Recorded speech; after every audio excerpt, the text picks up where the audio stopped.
भागवत कथा द्वितीय दिवस पंचम भाग। श्रोतागणों, हम आज श्रीमद् भागवत कथा द्वितीय दिवस पांचवें भाग में बताने जा रहे हैं, सुनाने जा रहे हैं कि नारद जी अपने पूर्व जन्म की कथा को कहते हुए वेद व्यास जी से बता रहे हैं कि आज मुझे ये वीणा दे दी है और मैं इस वीणा से भगवान का निरंतर नाम ले रहा हूँ। सब ये भगवान की कृपा है, सब भगवान के नाम का ही प्रताप है जो कुछ भी हूं मैं आज, नहीं तो मैं पिछले जन्म में एक दासी पुत्र था। श्रोतागणों, आपसे निवेदन है कि आपकी समझ में भागवत तभी आएगी जब आप हमारा प्रतिदिन एपिसोड देखेंगे और पहले से कथा को सुनेंगे। आज हम द्वितीय दिवस पांचवें भाग में प्रवेश कर रहे हैं। हम आपकी सुविधानुसार ही छोटी छोटी क्लिप बना रहे हैं, क्योंकि आज भागदौड़ के समय में, भागदौड़ की जिंदगी में जो है का बहुत कम समय है, तो आप इस छोटी सी वीडियो को ही आप प्रतिदिन पवित्र होकर शुद्ध आसन पर बैठकर इस श्रीमद् भागवत कथा को सुनेंगे तो जरूर ही आपको धर्म लाभ प्राप्त होगा और घर में सुख शांति प्राप्ति होगी और काम काज में आपको तरक्की प्राप्त होगी, ये निश्चित समझें। तो नारायण प्रभु के सामने नारद जी कहते हैं, तो नारायण प्रभु के सामने ऐसा ठुमक ठुमक कर नाच नाच कर मैंने संकीर्तन किया कि मेरे प्रभु मेरे कीर्तन पर खुश हो गए और इतने प्रसन्न हो गए कि मुझे अपनी वीणा प्रदान कर दी और कहा कि बेटा इस वीणा पर मेरे गीतों का गायन करना, नाम संकीर्तन करना और जगत में विचरण करना, घूमना और मेरे नाम की महिमा का प्रचार प्रसार करना। व्यास जी तभी से वीणा पर उन्हीं के गीत गाता हुआ घूम रहा हूँ। प्रभु के नाम का चमत्कार देखो कि कहा तो मैं एक दासी पुत्र था, आज ब्रह्मा का पुत्र बन गया। नाम की महिमा का चमत्कार देखो कि जगत में सब जगह मेरी पूजा होने लगी। मानव में जाऊं, दानव में जाऊं या देवताओं में जाऊं, मेरी सर्वत्र पूजा होने लगी। मानव में जाऊं या दानव, सभी जगह मेरी पूजा हो रही है। जिसने मुझे जगत पूज्य बना दिया है, मैं उन्हीं के गीत गाता घूम रहा हूँ। व्यास जी, इसलिए आपसे निवेदन है कि आप भी गोविंद के गुणानुवाद गाओ, फिर देखो आपको कितना आनंद आएगा और आपकी वाणी से भक्तों को कितना परम सुख प्राप्त होगा। गोविंद के गुणानुवाद का संकेत भरकर दिया कि अब तुम विस्तार से सुनाओ। ऐसा कहकर नारद जी तो अंतर ध्यान हो गए। व्यास जी महाराज ने तुरंत अपनी कमी का अनुभव कर लिया कि अभी तक मैं वक्ता बनकर सोच रहा था कि मैं बोल रहा हूँ, मैं लिख रहा हूँ, पर अब मैं वही लिखूंगा जो ठाकुर जी लिखाएंगे, जो उनको प्रेरणा होगी। तुरंत सरस्वती नदी में स्नान किया और स्नान करके जैसे ही व्यास जी महाराज अपने सम्याप्रास आश्रम में ध्यान मग्न होकर बैठे कि हृदय में भागवत की भागीरथी प्रकट होने लगी। गदगद कंठ से गोविंद के गुणानुवाद गाने लगे। व्यास जी गाते गए और गणेश जी महाराज लिखते गए। भगवत प्रेम में डूबे हुए व्यास जी महाराज ने ये पावन परमहंसों की संहिता प्रकट की। 18,000 श्लोकों की यह दिव्य संहिता तैयार हो गई। अब मन में विचार आया कि ये अमृत किसे परोसा जाए। जब परमहंसों की कथा तो सबसे पहले किसी परमहंस को ही सुनाई जा सकती है। ऐसा कौन है यहाँ परमहंस? ध्यान करते ही अपना बेटा याद आ गया जो जन्म लेते ही परभ्राजक हो गया। उस समय उस जैसा परमहंस वहां होगा, पर वह तो न जाने किसी गिरी गुफा में ध्यान लगाकर छुपा बैठा होगा। कहाँ ढूंढता फिरूं? तो अपने कुछ शिष्यों को बुलाकर भागवत के 2-4 श्लोक रटा दिए और कहा कि इस श्लोकों को तुम यत्र तत्र गाओ, गुनगुनाओ। शिष्यगण जब गाते हुए घूमने लगे, जहां पर निर्गुण ब्रह्म सत्ता में श्री सुखदेव जी समाधिस्थ बैठे थे, अचानक उनके कान में भागवत का श्लोक टकराया जो कोई गुनगुनाता हुआ आता जा रहा था। कौन सा श्लोक? ध्यान पूर्वक सुने। बरहा पीड़म नटवर पपू कर्णयो कर्णकारम विभ्रदवास कनक कपिसम वैजयंतीम चमालाम रंध्रान वेणोर दर्शुदया पूरयन गोप वृंदैर वृंदारण्यम स्वपदरमणम प्राव सद गीत कीर्ति। बरहा पीड़म नटवर वपु कर्णयो कर्णकारम, इस तरह से जब गीत को गुनगुनाया भगवान श्री कृष्ण मोर पंख धारण किए हुए, माधव दिव्य पीताम्बर ओढ़े हुए, बंसी बजाते हुए, गाय चराते हुए, ग्वालों से अपनी कीर्ति का श्रवण करते हुए वृंदावन में प्रवेश पा रहे हैं।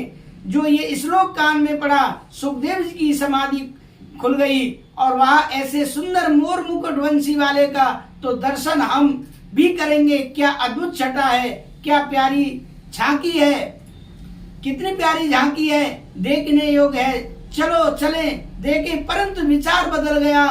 अरे जो इतना सुंदर है, इतना मधुर है, वह आवश्यक नहीं उतना ही सरल भी होगा।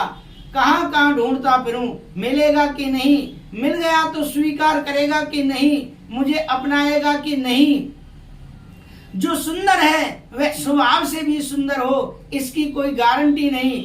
अपने चित्त को रोका और पुनः अपने ब्रह्म चिंतन में करने का प्रयत्न करने लगे। कौन? सुखदेव जी हैं। उस रूप सुधा के प्रति अपने मन में जो खिंचाव पैदा हुआ उसे रोकने का प्रयत्न करने लगे। पर जैसे ही ब्रह्म चिंतन करने का प्रयास करते हैं, मोर मुकुटवंशी वाला चित्त में प्रकट हो जाता है। स्वभाव के प्रति संदेह हो रहा था कि तब तक व्यास जी के उस चेला ने दूसरा श्लोक गुनगुनाया और इस दूसरे श्लोक में भगवान के स्वरूप का वर्णन किया। अहो वकियम स्तन कालकूटम जिज्ञांस यापायदप्य साध्वी लेवे गतम दातृचिताम ततोन्यम कम वा दयालु शरणम ब्रजेमा। अहो आश्चर्य, वकी नाम पूतना का बकासुर की भगनी बकी जो अपने स्तन में कालकूट विष लगाकर भगवान को मारने से प्रेरित होकर आई, वह विषयुक्त स्तन प्रभु के मुख में दे दिया। पर वह प्रभु सारे उस पापनी के उन पापों पर पर्दा डाल दिया और कहते हैं बुरी भली जैसी भी सही, पर काम तो मैया जैसा किया। यशोदा मैया की तरह कितने प्यारे से, अनुराग से, हृदय से लगाकर मुझे स्तनपान करा रही है। इसीलिए माँ यशोदा के समान उस पापनी पूतना को भी गति प्रभु ने प्रदान की। कौन अभागा होगा जो ऐसे परम कृपालु दयालु प्रभु की शरण गति स्वीकार न करे, उनकी शरण में आना न चाहे। जो सुखदेव जी ने सुना वहां इतने इतने सुंदर, इतने मधुर होने के बाद साथ साथ इतने सरल और इतने सुगम, इतने सहज, ऐसा तो कोई हो ही नहीं सकता। अब अपने आप को रोक नहीं पाए और खिंचे चले आए। अरे भैया, बड़ी प्यारे प्यारे श्लोक गुनगुना रहे हो, जरा दो चार और भी सुना दीजिए। शिष्यगण बोले हमें तो दो ही आते हैं और तो दोनों सुना दिए, और ज्यादा आनंद लेना है तो हमारे गुरुदेव के पास ऐसे ही दिव्य 18,000 श्लोकों की पावन संहिता है। ओहो, कहाँ है वेदव्यास जी के शिष्यगण? कहते हैं चलो हमारे साथ, अब हमारे साथ। भक्तों, सूत जी महाराज कहते हैं ऋषियों, गोविंद के गुणानुवाद ही इतने दिव्य हैं कि किसी का भी मन खिंच जाए। उदाहरण के तौर पर चुंबक की शक्ति जितनी अधिक होगी, लोहा उतना ही शीघ्रता से खिंचेगा। थोड़ा बहुत गंध भी लगी हो तो भी चुंबक खींच लेता है, और कहीं विशुद्ध लोहा हो तो फिर कहना क्या है। जिस लोहे में बहुत ज्यादा गंदगी लगी हो, मोटी मोटी कीचड़ की परत लगी हो, अनेक वस्त्रों से यह लिपटा हुआ हो, यदि पड़ा हो तो चुंबक शक्ति बहुत अच्छा काम नहीं करेगी। निवारण होना चाहिए। कोई कपड़ा नहीं लिपटा हो, लोहे में बहुत ज्यादा कीचड़ न लगी हो तो चुंबक तुरंत खींच लेगा। प्रभावशील होगा, ऐसे ही गोविंद के गुणानुवाद चित्त को खींचते हैं, पर चित्त शुद्ध हो, उसमें दुर्वासना के वस्त्र ना लिपटे हो। सुखदेव जी का चित्त तो परम विशुद्ध है, इसीलिए खिंच गया, चिपक गया, अपने आप को रोक ना सके। निर्गंध थे सारी ग्रंथियां जिनकी खुल चुकी थी। अज्ञान की भी ग्रंथियां होती हैं, अविद्या, अस्मिता, राग, द्वेष, अवनिवेश, ये अज्ञान की ग्रंथियां हैं जिनके जीवन से खुल चुकी, इसीलिए निग्रंथ अथवा संग्रह की भी ग्रंथियां जिनकी खुल चुकी हैं। बहुत सी विरक्त भी कुछ न कुछ संग्रह की ग्रंथि बांध कर रखते हैं, पर सुखदेव जी के पास किसी प्रकार की कोई संग्रह नहीं है, कोई ग्रंथि इनके तन पर नहीं है, तन में नहीं है। अरे और तो और कौपीन की ग्रंथि से भी रहित हैं, इनके तन पर लंगोटी भी नहीं है, संग्रह की कोई भी ग्रंथि नहीं, अथवा शिखा सूत्र की भी ग्रंथि नहीं। शिखा की ग्रंथि और सूत्र में भी ब्रह्मगांठ होती है।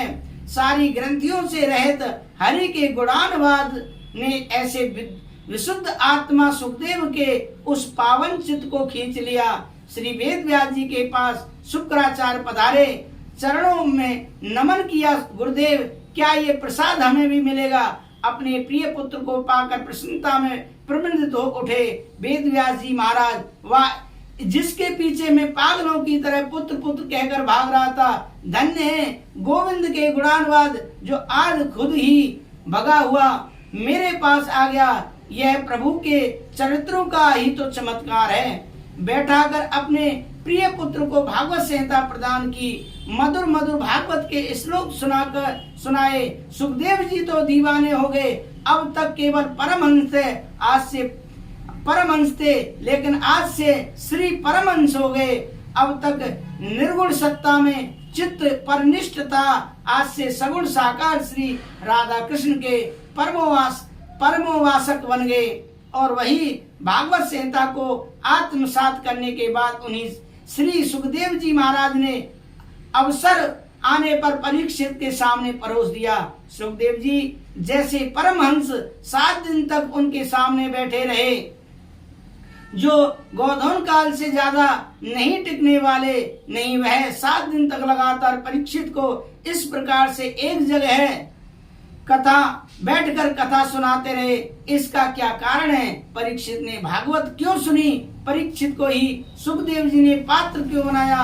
तब सूत जी महाराज अब परीक्षित का चरित्र प्रारंभ करते हैं। इससे आगे अगले एपिसोड में हम परीक्षित का चरित्र सुनाएंगे कि परीक्षित को ही कथा क्यों सुनाई। सभी भगवत जनों से निवेदन कि हमारे इस YouTube चैनल को सब्सक्राइब करना ना भूलें, जिससे कि आपको आने वाली वीडियो का नोटिफिकेशन आपको प्राप्त हो सके। इसी के साथ मैं विदा लेता हूँ। राधे राधे, जय श्री राधे।